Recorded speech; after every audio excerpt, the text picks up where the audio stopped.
Something this later arrived. Action.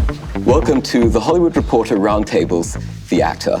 I'm Stephen Galloway, and I'd like to introduce Jeff Bridges, Mahershala Ali, Casey Affleck, Joseph Gordon-Levitt, Andrew Garfield, and Dev Patel. What do you like the most about acting, and what do you like the least? Andrew.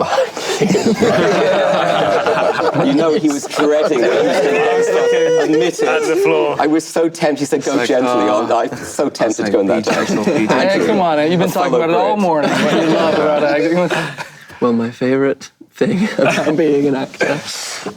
God, I mean, I feel privileged that I get to be such a fool for a living, you know, just to be a clown for a living.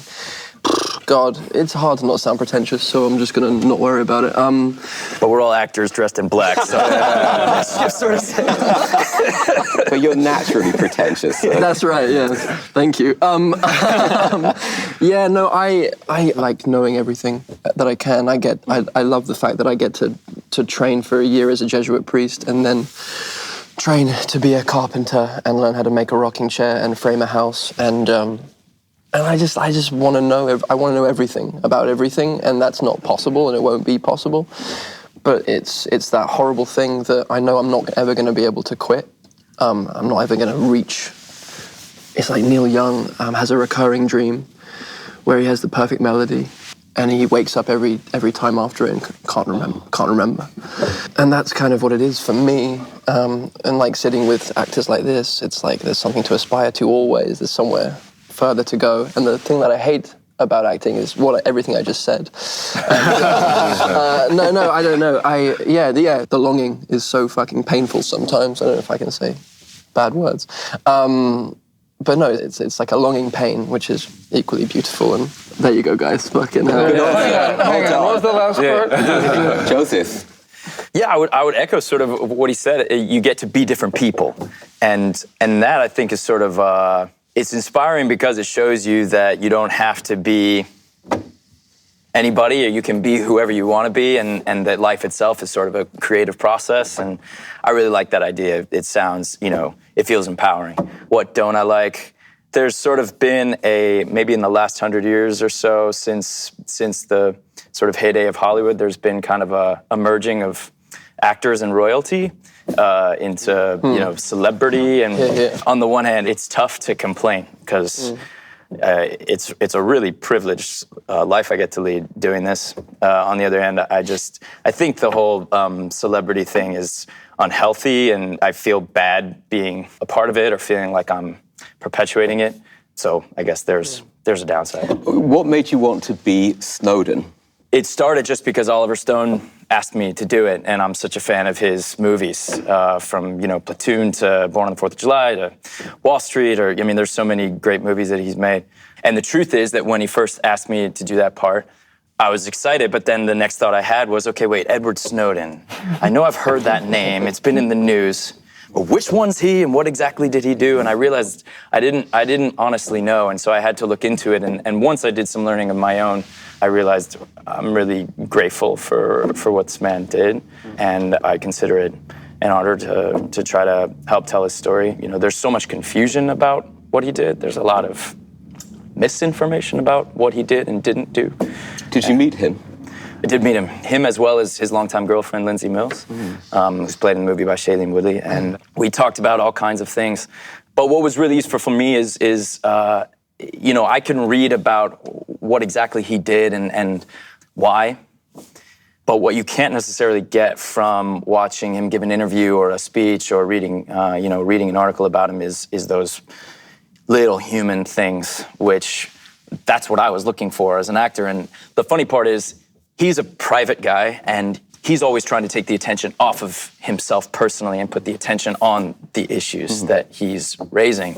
And I think that's probably the proper thing for him to be doing. But I, of course, disobeyed this entirely because, I'm trying to play him. So I was completely focused on all those little details of how he sits or stands or walks or talks or eats his lunch or shakes my hand.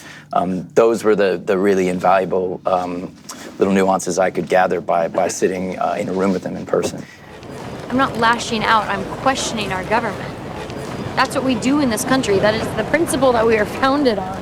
Okay, but how about questioning the liberal media? I mean, you're just buying into what one side is saying. Maybe I am, because my side is right. See, that's funny, because my side's right. Oh, really? Yeah. Huh. Why is it smart conservatives always make me so mad? Probably because you don't like hearing the truth. Dev, you played a real-life character in Lion, a young boy in India who's separated from his family and, as an adult, tracks them down.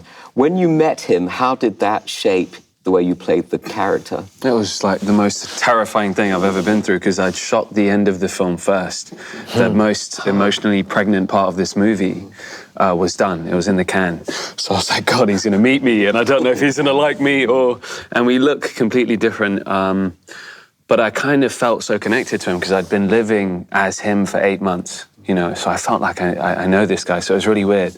But this is a guy who found his mother from space using Google Earth in India. He's staring at these blurry pixels on the screen, and somehow, as a 7-year-old, he could remember these parts of his past so vividly that he could gather so much information from these pixels. And I was like, what is that like? And he's like, every click of that mouse, I felt like I was getting one step closer to her. I could smell her. I could, and that just blew my mind, you know. Yeah. Can you imagine the pain they must be in not knowing where I am? Huh? 25 years, Luce. 25! Why didn't you tell me that was happening for you?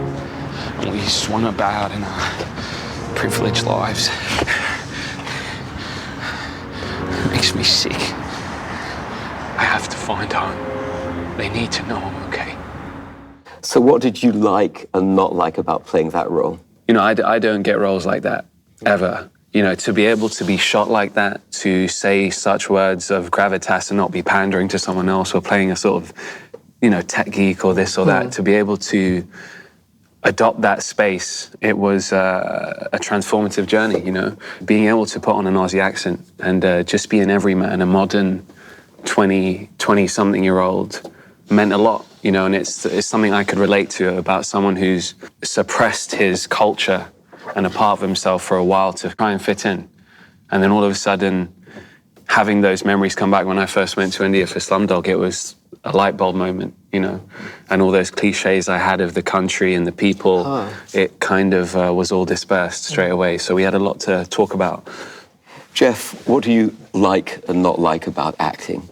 And do you still like it after many years of doing it? Well, hearing the guys talk, you know, I mean, one of the things that comes to mind is, you know, is this the right term? Communal art form, would that be right? You know, but it's just jamming with all these different artists, you know, the actors and the directors and, you know, everybody, you know, giving it their best shot. And it seems to me, I don't know what you guys feel, but there's so many different approaches. You know, there's some actors, I'm not one of these guys, but I've worked with a lot of them, and this works fine. You know, please only call me by my character's name, and I really don't want to talk too much, except when we're saying action, you know. Oh, okay, yeah. And that was pretty cool. But I like getting to know the guys, you know, getting as close as we can, you know, that intimacy. And even if you're playing, you know, one guy's a bad guy and you're the good guy or vice versa, just to get to know each other so you can know the buttons to push and also to get relaxed. I feel the more relaxed we can all get with each other, the best stuff can kind of bubble up through us. But I was digging what you were saying, Andrew, about it's very paradoxical, man. The very thing you love is the thing that you hate. Kills you. You know, the first word that came to mind, what do you love or hate about, you know, flop sweat, man, just the fear. Really? Yeah. So do you all feel that? I don't know, maybe you guys don't. I mean, especially the greater the gift, the greater the fear of not being able to. Yeah. Hell or High Water. Yeah. How did that role come to you and what drew you to it? My agent handed me a script, and when I read it, wow, it just knocked me out. It just reeked of authenticity. You know, this guy, Taylor Sheridan, based my character on his cousin, Parnell McNamara, who was a marshal in Texas. Maybe one of these bank robbers is going to want a gunfight, and I can dodge my retirement in a blaze of glory. Well, I've seen you shoot. Won't be much glory in it. Well, I'm lucky I got a half-breed by my side to avenge me. If you can stay sober long enough, knowing how you Indians like the bottle. Was there any particularly tough day on the shoot? So much of the tough is also the good, the ease. It's a funny thing how it works, you know. How do you mean? Well, a lot of it has to do with an inner kind of judo, you know, how you're receiving what's happening. You might be in your hotel room working on your part, and then you get to the day, and the actor who you're doing with plays it completely different. It's supposed to be a sunny day, and now all of a sudden it's raining, and you can spend energy saying, "Damn it, it's not sunny, oh shit." Yeah. Or you can just say, "Okay, well now how am I going to surf this particular wave?" You know. Is this the first time you worked with Chris Pine? Yeah, and that was just great. Chris, Ben Foster, and Gil Birmingham. What great team. And I admire those guys all so much. It's often a challenge when you're acting and you're supposed to, you've just met a guy and you're supposed to give the illusion, that you've known each other for years and years. How to accomplish that. How do you accomplish that? Well, I think many actors, that's a challenge for us all.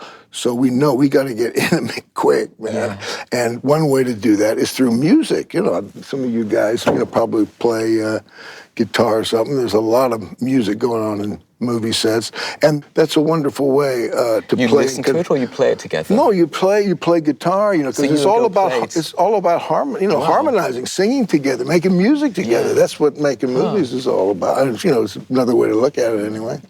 I remember, one of my big turning point in my career, and I had, I'm a product of nepotism. That's how I got into it. My dad, he loved showbiz so much.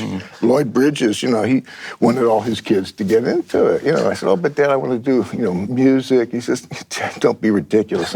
Acting is so great. You're going to get a chance to do all these things you love. That's what's beautiful. You'll get, And so I resisted it, for a long time, and.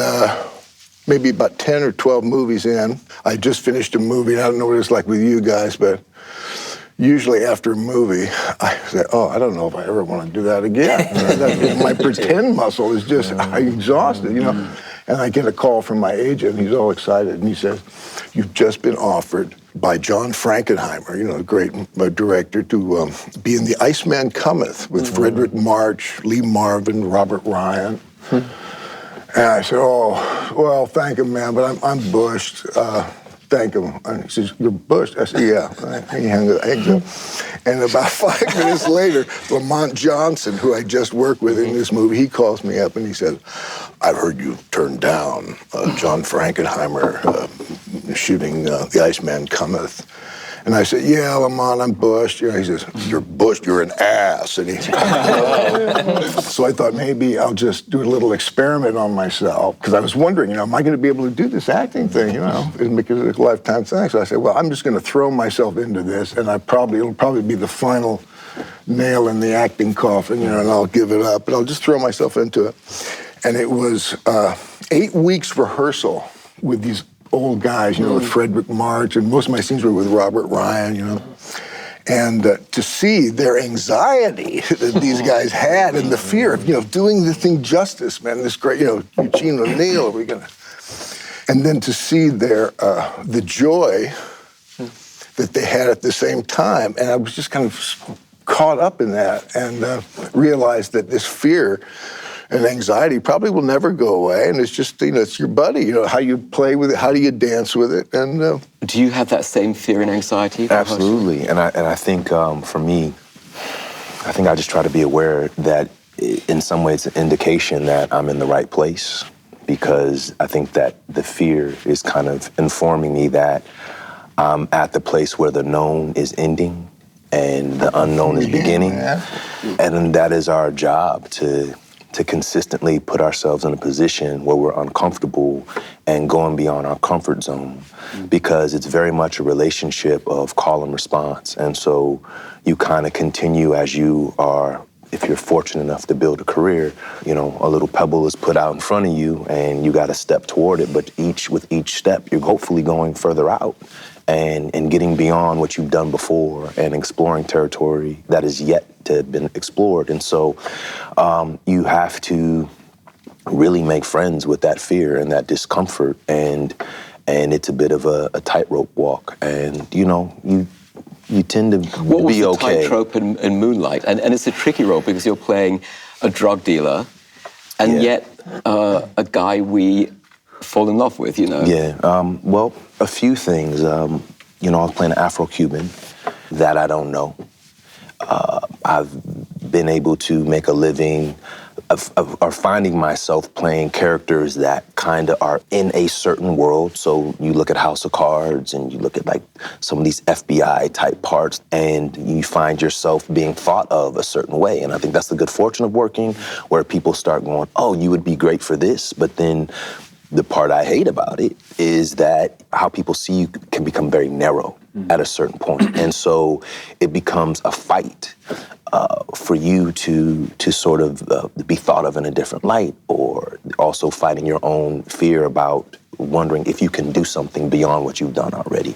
So I think for me, in touching on Moonlight, here it is, I'm playing a drug dealer in Liberty City, Miami, who is Afro-Cuban, who was assimilated into Black culture to some degree, and really trying to discover what that is and looking to bring to life those real human elements in that character. So there was a lot there that I was concerned about.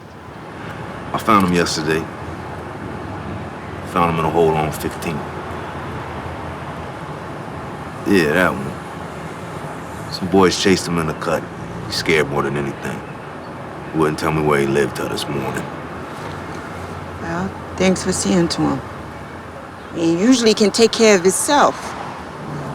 He good that way, but... What probably concerned me most was that it was a time where I was literally doing 3 other jobs. And so I was working on House of Cards and then Luke Cage and then that and this other piece. So it was trying to really be conscious of what part I was playing on that day, and really concerned and had a lot of fear about bleed from one part into the other. And so I was worried about doing service to Barry's film in that character, and he felt really important to me on the page and in the Chiron's life and the protagonist's Did you life. have practices to go between, like to cross the boundary between each character? Yes, I did. Well, basically what I used was I made playlists specific to each character.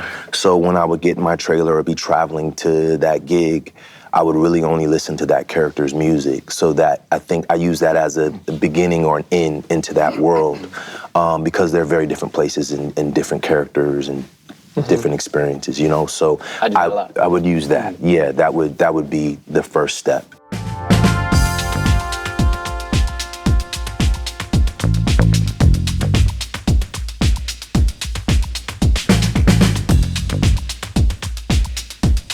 Do you do the same thing, Casey? Listen to music? Sometimes, but I've never played, I think, more than one thing at a time, so I haven't had to go jump back and forth like that. But music can be so emotionally evocative that it is helpful if you're, for anything, even if you're just doing one thing and you want to stay in it, get in it. You stepped into a role that your friend Matt Damon was meant to play. Did you talk to him about it? Did you ask your brother about it? How did you prepare for that?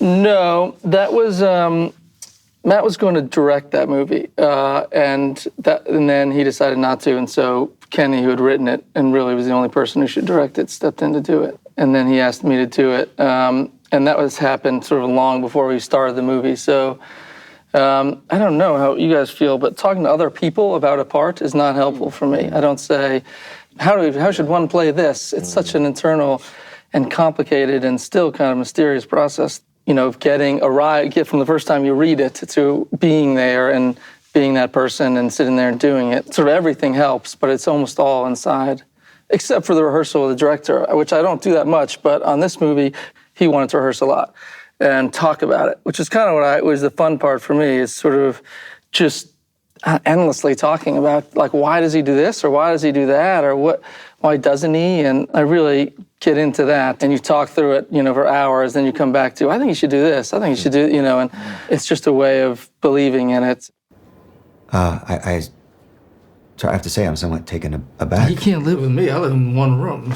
Well, but Joe has provided for Patrick's upkeep. Food, clothes, etc. And the house and the boat are owned outright. I can't commute from Boston every day until he turns 18.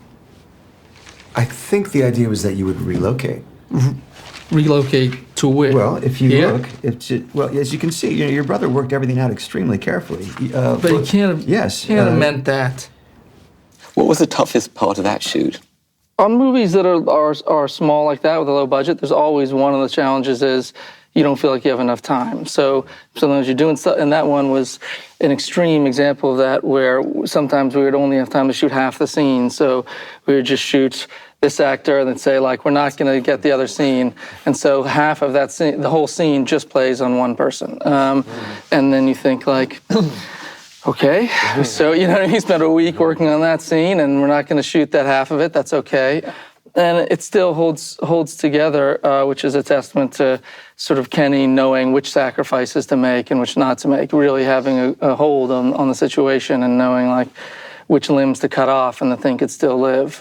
There's a few tough scenes. Emotionally, you gotta show up. It's a sort of day of harder work for one reason or another, mostly because it's a very emotional scene or it's a very complicated scene. And in this movie, there were so many of those that at first start was a challenge, and then it made it much easier because I was just used to doing that. Every 3 times a week, I'd show up and have to do, you know, stand there over someone who's your dead relative and be authentically in that place, you know. And then on Thursday, you'd have to do the same thing with someone else. And then on Monday, again, your house was burning down and your kids are inside. And it broke me into a place where it became much easier to do all of it. That makes sense. You had a very tough shoot on silence. Mm-hmm. What was the toughest part of it? I can't use that word for it, actually. It was only a gift. You know, when you see Martin Scorsese trekking up the same mountain that his crew are in, mud this deep and rain coming down, and he's like a 15-year-old boy, you know, there's nothing to complain about. And he's been wanting to make this film for 28 years, I think, and it's one of those stories which is so impossibly harrowing, what the character goes through. On a day of peace, it was deeply uncomfortable. And this, we should say, is a 17th century Jesuit missionary who's sent to Japan. Yeah. And it's in great danger. Yes, because Christianity has been outlawed by the regime. There can be danger for everyone in the village. They can be put in prison, taken away forever. What should we do? Tremble. Tremble. It's all right to tremble. What are you saying? You can't. Mokichi? You can't. He was a pretty amazing cat, to patronize him by calling him a cat. You know, he was a soldier, he was a warrior and a womanizer, and he was all machismo, and then he got very badly wounded and was bedridden for months and months and months, and had this. The only books he had were you know, Catholic literature. Had this conversion, spiritual awakening, and decided to be the most extreme version of what it is to be Catholic. Went out into the wilderness and kind of, like, you know, begged for alms and starved himself. And he was just the extreme warrior version of a spiritual missionary. And he created the Society of Jesus, and they called themselves Soldiers for Christ. And I think the biggest gift that he gave the world was these things called the spiritual exercises, which is it's kind of actually the basis for all 12-step programs. Not many people know that. And it's also kind of, it inspired Carl Jung with his work with dreams and active imagination. I won't go into, it's a transformative experience and process. That it's a month-long retreat where you meditate on the life of Jesus. And when I say that, I mean you imaginatively place yourself in the story of Jesus, from his birth to his resurrection, and but you spend real time. It's like it's what we do, but in daily life, it's really putting yourself in the situation with him, and you fall in love with him. It's this very and I'm not a Christian person. I would consider myself pantheist, agnostic, occasionally atheist, and a little bit Jewish, but mostly confused. I can identify with that name. Yeah. And it was a year that I spent with this one particular Jesuit priest, Father James Martin, in New York, and who was a consultant on the film and has become a dear friend and my spiritual director in this very surreal way. It transcends simply making a film. When it affects you on a cellular level, when you feel like parts of yourself have been woken up, that you get to now walk with and dance with for the rest of your life, that you had no idea existed. Did that priest say anything to you, that a line or anything that has changed your view of life, or how you go about your work? Yes, he said, there's one thing that came to mind just now, when you said that, which is that I have two pieces of good news. There is a Messiah, and you're not him. That's one of his favorite things. Nice. Yeah, and it's pretty good for our egocentric culture right now, and our president of the United States of America. Did you get into Kazantzakis at all? The Last Temptation of Christ? Read any of his stuff? He wrote a wonderful book. I think it was his last one, called The Saviors of God. That is, he's kind of famous for rewriting the New Testament and rewriting, the Iliad and the Odyssey, that kind of thing. But I just thought you might read that book. Yeah, no, I'll pick it up. Did anybody say anything that really changed your view of your work beyond what Lamont Johnson did when he called you and said you must do this role? Or has given you a piece of advice that you always I had some maintain? Great advice pretty recently. You guys know Kevin Bacon? Any of you guys work with Kevin? Yeah, no? Yeah, someone had to. 1, 2, 3, 4, 5, 6 degrees of separation. Yeah. So I worked with him kind of recently, and he told me a great bit of advice. We're talking about this anxiety that we all have, And he says, come on, he huddled us all together. We're doing this scene. He says, now remember, everything depends on this. Put it on how ridiculous that is. And also, it does in a way. It's like what we bring at this moment, how we show up. What is it? And so we just put it all in a beautiful You're a tiny bit more experienced than these actors. What advice would you give them? Well, that's a good one. My mom would send me off to work, with, again, the anxiety thing, and she would say, remember, Jeff, have fun, and don't take it too seriously.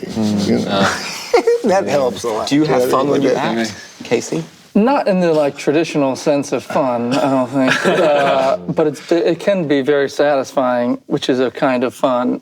It can feel like heavy lifting, and that's fun. But I don't know if anyone does it for fun. Usually, if it feels like fun, it ends up not being any good. I don't know, it's my experience. Sometimes, if it, that kind of fun. But if it feels hard, and if it's scary going into it, and you face it, and then use it as an opportunity, then it can feel like you've done something that feels good. Isn't it wonderful when you have high expectations of yourself and everything else, and then the thing comes out, and you've got high expectations, and then the thing transcends your expectations, and it's better than you ever thought. That never happened. It's never happened. Come on, man. It never happened to you? No, I'm sure it has. I stopped watching. Man, well, you want to watch, because you get a lot of You've been in more movies than we have. I'm still waiting for that to happen. But every once in a while, it happens rarely, but that's what keeps me showing up. And then sometimes you can have the opposite, man, and it's heartbreaking. Yeah. When was the opposite? I did a movie. It was, this makes me sad. He was Bo, my brother, did Hal Ashby's first movie, The Landlord. Mm-hmm. I did his last, 8 Million Ways to Die. And you know who Hal Ashby is. You know Hal Ashby. Yes. He's a great director. Each director, it's so interesting, when you're working with different guys, it's like you tell a whole different hand. It's a completely different game. People approach everything so differently. And Hal, and I could see how this would drive the financiers crazy, because the script was just an outline. I mean, you would just show up, And he would say, what do you think? Let's jam, And, and you'd see dailies, and it wasn't the script. He says, well, what is he doing? But you got to look at what the movies that this guy made, Coming Home, Being There, Harold and Ma. This is how it's processed.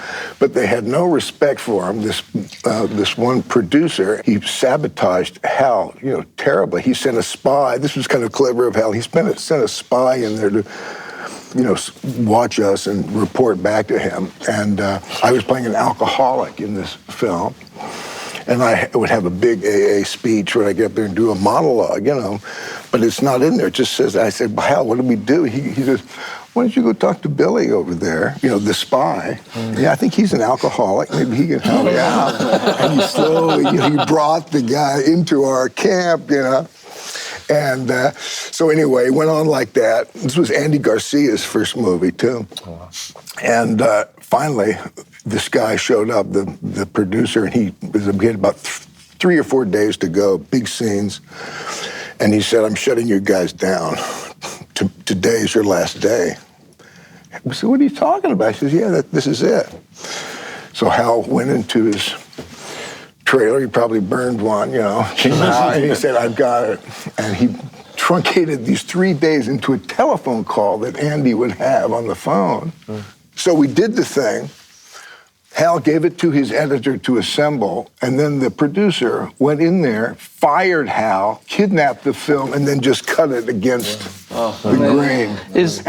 And then Hal died. I mean, Was his process like that on Being There and Harold? Yeah, and man. Like when he walks on the water. This is get some plexiglass, man. That's how he. Yeah, that wasn't scripted. No, man. That's how. The speech that Voight gives in Coming Home. But Jeff, that was improvised. Hal was going. But just the vibe that he sets. That's the thing. Hal was going through a sort of hard time personally in those last few films. Yeah, he got a bad rap for doing a bunch of coke and stuff. He did. Yeah, but he stopped doing that. He wasn't doing that at this time. You worked with another great director, Oliver Stone. Was that fun? I'll echo my colleagues here and say fun might not be the best word to use. Describe that. But fulfilling and challenging. I mean, Oliver in particular is really intense. And I would say that, I mean, just to go back to what you were saying, I've definitely been a part of some films where they come out best because I didn't try too hard. Like one of the movies I did in my early 20s called Mysterious Skin. I remember sitting down for a rehearsal with the director, and I had made all my notes in the script and in the novel and said, wanted to talk to him about all these different things. And he was like, I think that's all great. Also, you probably shouldn't think about it too much. Mm-hmm. And took his word for it, and I'm really glad he did, because it was appropriate for that particular character that I not think about it too much. So I guess it just depends on the movie. For Snowden, working with Oliver Stone, you're dealing with a character who does very deliberately think about everything and is in the middle of a very high stress and high stakes situation. So Oliver was really the perfect guy to direct that, because that's how he approaches movie making, or at least in my experience. But he is brilliant. No doubt. Yes, yeah, but confrontational in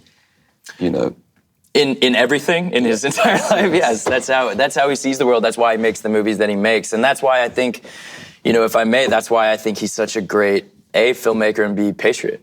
The kind of patriotism that Oliver Stone exemplifies is the kind that says, I love my country so much that I'm going to stand up and say, hey, this thing that's being done in my country's name is wrong. And I'm not just going to sit here and watch it happen without saying anything, And in the United States, we're privileged to have that capability to have a filmmaker like Oliver Stone, or just as every citizen, to have a conversation where we're allowed to disagree. There's a lot of places in the world where you couldn't have a conversation, you couldn't make a movie that was critical of the government. Did you get lots of criticism from people for playing Snowden? Yeah, the answer is yes, but to me, that's sort of a sign that it's working. I mean, the point of making a movie like that is to start a conversation. That's how a democracy best works, is when people are having conversations and disagreeing. And disagreement's not bad.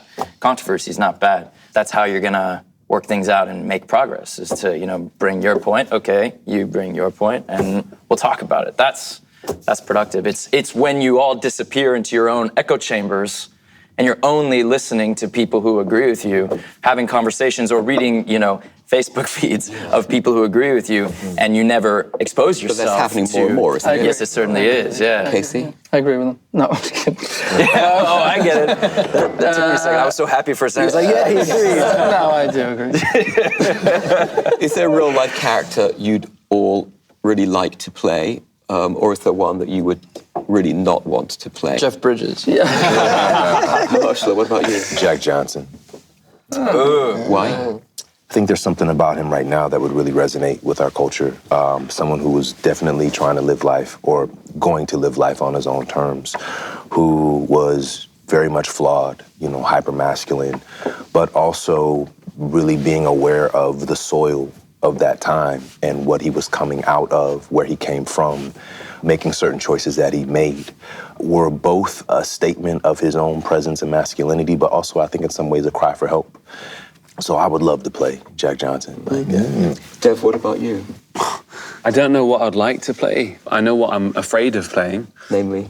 It's those big, like, studio...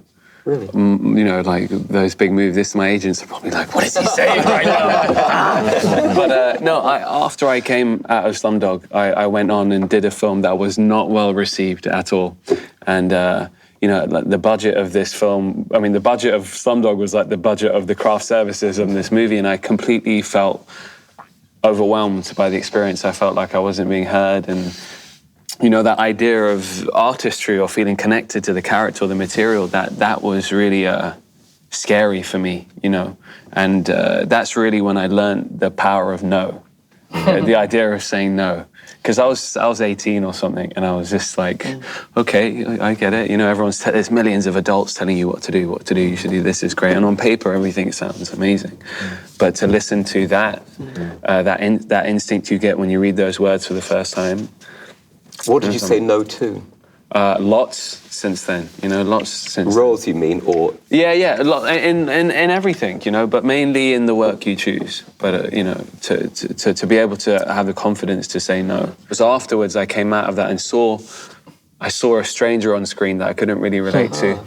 And I was just like, this is a terrible extension of me.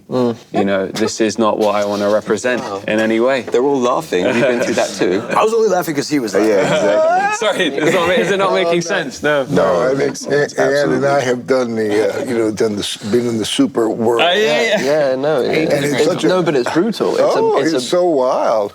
I love what you just said, that you were looking at a stranger and feeling like you were perpetuating something that's toxic and something that's shallow and something that has no depth, no matter how much depth was attempted to be poured into it, and soul. And then you go, millions and millions. For me, it was, you know, the Spider-Man stuff, and it's my favorite superhero. It's my first superhero costume when I was a kid, like three-year-old at Halloween. I was like, it's like, you know, there's millions and millions of young people watching who are hungry for a hand here. There's someone to say, you're okay, everything's okay, you're seen very deeply. And we have opportunities to do that with those kind of behemoth films. And more often than not, the opportunity is not taken. And it's absolutely devastating and heartbreaking because there's so much medicine that could be delivered through those films. And why is it not taken? What do you think? What do you think, Steve? I know the way the studio system works. There are the 1,000 cuts by committee. And fear. And the great thing about the great directors like Oliver, they impose their vision, right or wrong. And that's why great artists occasionally fail. But can I just riff off that? Thank you for putting me on the spot. No, Iron Man, you know, which was the first Marvel outing, you know, for this. Jon Favreau directed it, and Robert Downey Jr. was Iron Man. And we read the script, and it wasn't really right, you know. And we said, let's work. So we had 2 weeks rehearsal, and we basically rewrote the script, and we were all satisfied. Now let's get down to work. And the day before we were going to shoot, we get a call from the Marvel guy, say, oh, no, none of this is right. We said, well, what are we going to do? We said, well, we'll just have to, figure it out on the day. On the day, man, I said, and I like, my MO is kind of be prepared. I like to do my research and figure out who my guy is and then, execute the thing. But no, that's not the way it was. So we would muster in my trailer very often, most days actually, with Favreau or Downey and all the Marvel suits, and we would rehearse, and while the guys are in the studio tapping their foot saying, when are they going to come? And we're trying to figure out the scene we're going to shoot that day, and we're doing like I say, okay, Bob, you play me, I'll play you. Now let's do this. Favreau would call up a writer friend. Here's the scene. We go, you got any ideas? I mean, it was just insane, and it was driving me crazy until I made a little adjustment in my head that made all the difference. And that adjustment was, will you please relax? You're just making a $200 million student film. Just fucking relax. Yeah, you're relax, man. Oh yeah, and then just play. Play. That's what they call the thing. Play. Let's play. And so we had fun. And then to what you were saying about the director having all the power. The thing that was so great about Favreau, and what a great director, Chef, didn't you dig that? Did you see that, taking all those famous actors and making them all disappear into he's just really magical guy. But being able to take all those suits, all the things, not get all worked up about it, but just, work with it, says this is what we got, and just do, and he made a good one, I think. I dug what he came up with. Would you do another big superhero film? Well, I was in Tron. I got sucked into the computer. That's kind of one of those, There was a time when, Kay, I think you were I thought one time you were maybe be my son in that thing or something. I don't know. Yeah, I asked them to recast my father, and they wouldn't do it. So would you do another film like that? Oh, yeah. Early on in my career, I really set out to try to not develop a strong persona and mix it up so the audience would have an easier time projecting whatever character I was playing, and also, send out a message to the guy, the guys who are financing it, that I can do this and do Chef, that. not to draw attention to your age or anything, but I just want to point out that I was born in 1975. You had already done, you'd worked with Peter Bogdanovich, Houston, and Robert Benton, and the Iceman Cometh. Yeah. So you were bushed before I was born. But he's still doing amazing work. Now he's got more energy than I do. That's a hell of a second wind, man. Yeah. When you did Hell or High Water, you're going from a $200 million film to a low-budget film. What was the toughest part about that for you? Oh, it's always the same thing, doing justice to the material, The toughest part is coming up to the day when it's actually happening. There's nothing to it, I can tell kind of a semi-long story. Please. Yes. Okay. So he says please. So we're doing. He says please, and I'm listening to the time running out. So. Listen, let's just listen to Jeff's story. So it's a Tucker, right? Coppola, Vittorio Storaro. Each shot was this long, 10-minute. Setups, and if you got to hit this mark and then go over here and then make it fresh, and then the reset was, a long time, and so the whole everything you learned was maddening. So I became friends with Marty Landau. We're sitting there in the courtroom. They're shooting the kind of the climax of the movie where this private detective is supposed to put my character away with his testimony, and he's a day player, a guy just showing up for the first time. And he's in the witness box, and it's going to be a big boom shot coming in like this, just right. And the guy is asleep in the witness box, just like this. And I say to Marty, see, that's smart, man. Look what that guy's doing, And then you know how they say, all right, people, come on, and your assholes, getting tighter and tighter, And he's asleep, He's asleep. And then he say, all right, rolling, and he goes. Like, and action, and here comes a big camera, and the guy asks me, who owns the Ypsilanti Machine Tool and Die Company? Big close up. So he asked me that. I say, who owns the, Who owns the thing for that company? Francis says, ask him again. Who owns the Ypsilanti machine tour? Ask him again. Who owns it? He goes, Who owns the Ypsilanti something? Yeah, and the guy is his mother. And Marty and I look at each other and think, what a choice, man. He's not an actor. He's a private detective. He's been up all night. Now Francis can cut to the people in the court saying, what's going on? All right, now, so take two, Who owns the, his mother, it's the same thing. After about 5 or 6 takes, Francis says, now this time, when it comes in, don't fall asleep. And the guy says, fall asleep? He was a narcoleptic. Oh, wow. And when he got anxious, he would fall out. Wow. Oh, wow. But I took a tip from him, and that's what between sets, that's what I would go out. And I noticed there's a bit of narcolepsy. I was wondering if you guys relate to this at all. This phenomenon of being so anxious, but then when it comes down to it, there's kind of almost a sleepiness. Do you get that at all? No, huh? I you do take a little bit? I take a lot of naps. You do that? Yeah, I nap too. Yeah, napping is, That's the key.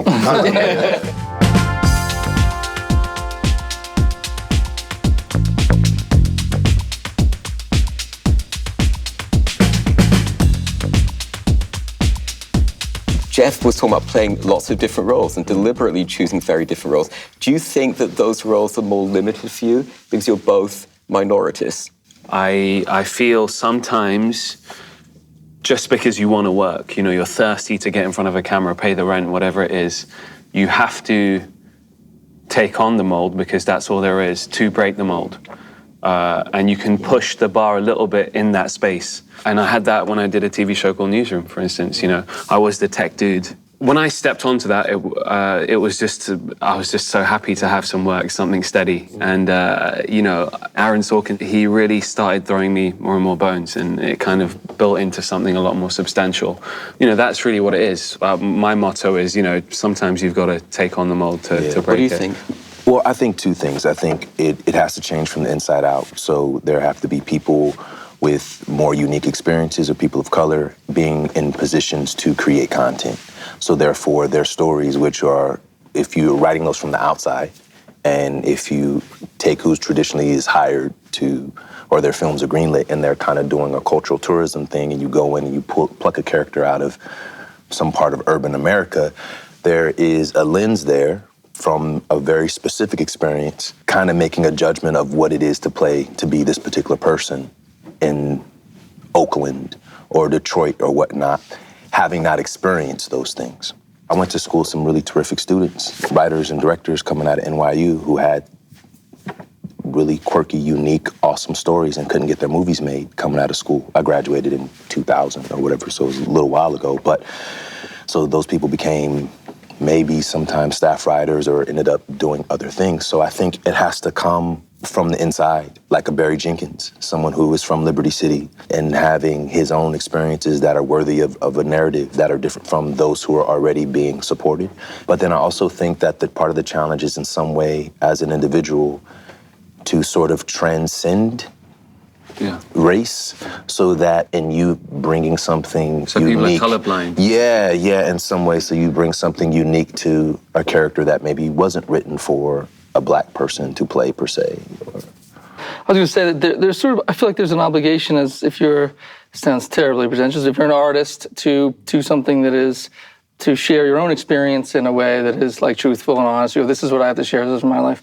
But also as a member of our society, there's an obligation, as a group of artists, as a community, we have an obligation to try to open doors and represent other parts of society so that it's not such a narrow stripe of the entertainment and stuff isn't only a representation of this teeny tiny little group of people. But it's really hard to go just from sort of top down, make that change. It also has to be like arts programs in schools, and so that people who in other parts of the world and in urban, like underfunded schools, so that those kids believe like, oh, maybe I could be an actor, and then they're telling their story, or maybe I can be a writer and director, and it is possible, so that they're growing up. It's very hard. We know with this administration, all this money is going to go into the schools and support those programs. As individuals, are you doing anything to bring that about, to bring that change about? Either going to schools or producing, or what are you doing?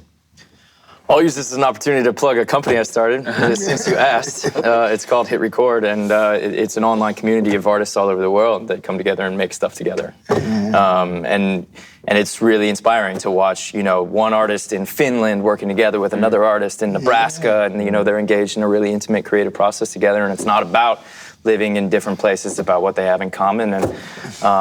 And yeah, that a lot of beautiful and unexpected things come out of it when you're not just giving voice to Hollywood. That's so wonderful that you said. But I was going to say that this technology has really served this challenge in a wonderful way. Have you guys seen Tangerine? Yes. I still haven't seen it. I shot it on an iPhone, man. And and so what I would say is pull a Sylvester Stallone. Do your Rocky. And shoot it. Just do the thing. You can just do it. Do any of you also write or service want to direct? Andrew? Yeah, sure. I'd like to do that at some point. But it has to be the right story. And unless I get called, I'm not gonna. When I say called, I mean not by my agent. I mean like there's a story that I go, I think I could do that, but that's gonna be a very hard thing for me to think. You haven't found one yet. I have a story that I'm interested in, but I'm not gonna mention it here. But I want to mention an organization that I work with off the back of Joe, just as an opportunity to talk about it. It's an organization called Youth Mentoring, which is in South Central Los Angeles, and it works with at-risk youth, basically. And this man, Tony Luray, he's incredible. He's doing really deep work he's like the father to hundreds of kids in Los Angeles, and he's doing just insanely beautiful work. And a lot of them, of course, are growing up in watching Hollywood, and it feels so far away, and they feel so kept away from it. So I'm trying to lay myself down as a little bit of a bridge between. That's a tiny thing that I'm doing, but what this man is doing is profound and really seeing kids deeply, seeing young people deeply that don't get seen, even in a shallow way. So yeah, people don't just want to see movies that are with people that look like them and sound like them in that. Like Lion, it's in Bengali and Hindi, and you go. But it's an amazing story. It's incredibly moving. People respond to humanity. People respond to, I couldn't be further. Slumdog Millionaire is proof of that. I mean, that was something, again, on paper that never was going to see the light of day. And it's a tidal wave that I've ridden in my career, and it opened a lot of doors for people that look like me. This is a film that, half of it's in Hindi with subtitles. There's no known faces. Everything about it on paper just, would not be a success that it was. So from that, and same with Moonlight. I watched it in the theater. I went like a punter, and I use this word colorblind, but I was colorblind. I was gender blind. I was just looking at these two men, and I was dying for them to fall in love and reconnect. I agree. Really, and I really appreciate that. I was so disappointed when there was no action at the end. Yeah, no, me too. I was like, yes. I need to see. Can any of you imagine giving up acting and doing something else? No. Anyone? Giving it. I can, yes. There are a lot of things I'd like to do. Yeah. I don't know. Sit around, hang out with Jeff a bit. Yeah, I can see it. Yeah. Was there any other profession you think of doing? I have other interests, and I approach them in the same way I do the acting. You mean like when you do your photography? Photography, or music, especially. Playing with a band or. With acting, there's that solo thing that you do, and when you're writing a song or making a painting or doing, making some surrounding, that's kind of solo. Did you play all the music in Crazy Heart? Yeah, we sang it, and T-Bone Burnett and a couple of different guys wrote it. I had a teenage dream of being in a band. You play music? Tone deaf. Yeah. But I just, I had this dream, and then the acting kind of went away. But now at 67 or whatever, I'm living a teenage dream, man. And I got a little band, the Abiders, and we go out and jam, man, And it's so fun. You had that same, had that same acting flop sweat, And my daughter, Jessie, who's also a writer, she opens, and sometimes she's in our band, and we'll be sitting there in the wings about to go and say, why are we doing this? There's sweat more than we get out there and just have a ball, but it's that same piercing that, you know. You said you could imagine giving it up as a career and doing something else. What would you do? I don't know, giving it up. I just, like, there are other things that seem like they'd be fun to do too. In the same way these guys were talking earlier about, like, part of what's fun about acting is dabbling in other people's lives and professions. It seems like you'd like to dabble a little more. I'd like to go. My mom was a teacher, so I spent my life in a classroom, you know, and with her after school. I could see doing that or doing other things. It seemed like they'd be produced fun. and directed that documentary. Yeah. I haven't seen that. I'm dying to see that. I can talk like I want to talk all about. What about you, Mahershala? I would, at some point, love to direct. But I feel like, you know, it's taken me a long time to get to this place. And so in some ways, I feel like I'm right at the beginning of having an opportunity to explore characters in a fuller way. And so I want to be in that place for a time because I've been wanting to grow as an actor. So just kind of feeling a little, just needing a little bit more space. So as I, hopefully in the next 5-10 years, get to explore that more, then naturally segue into more writing and directing. Having seen Moonlight and Hidden Figures, you're pretty grown already. Oh, so, thank you. Last couple of questions. You're on a desert island, and you can have one well-known actor or actress not at this round table with you on that island, dead or alive. Who would it be? Oh, man. I don't know, but I just want to say first, there's some famous directors, Jeff, man, you know, he was asked the same question, what would you have on an island? And he said, food, water, and a grip.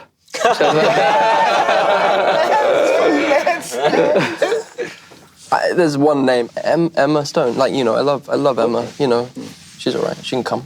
Good choice. Joe? But like we'd have to repopulate the island and stuff, right? So I have to take that. Let's say we're on this island for 6 months, you know. Oh, 6 months, okay. So it's just somebody who interests you, intrigues you. For what purposes? I don't know. Conversation. Oh, conversation. Just conversation. Orson Welles. Oh, wow. Oh, nice one. Interesting choice. Jeff. He's not much of a conversationalist. It's very unpleasant. I got to fire up my dad, man. You know, why not? Mahershala? My brother, Andre Holland. He really inspires me. Really intelligent brother. Like, when I watch him work, I told him this the other day. I was like, man, I watch you work, man. I want to do acting push-ups after watching you work. Like, I get inspired by him. Casey. Like, definitely. I'm going to take the little kid from Lion. He was a survivor. So you can't choose him. Who are you going to choose? Oh man, I'd have to be Bruce Lee, man. Yeah. I'm the biggest Bruce Lee fan. Yeah.